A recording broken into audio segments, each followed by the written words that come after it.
السلام عليكم ورحمة الله وبركاته. النهاردة هنتكلم على سهم في دقيقتين. هنتكلم على ابن سينا فارما. ابن سينا فارما من الأسهم الإيجابية. هنتكلم عليه بعد جلسة 27/11/2024. كنا قلنا اللي هو واقف بيجي عند خط الترند ده، يخبط فيه ويرتد منه.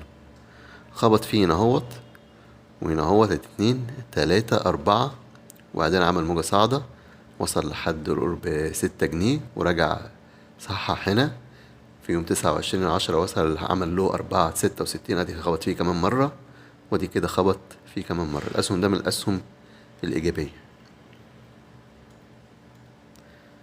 تمام. وهنا عامل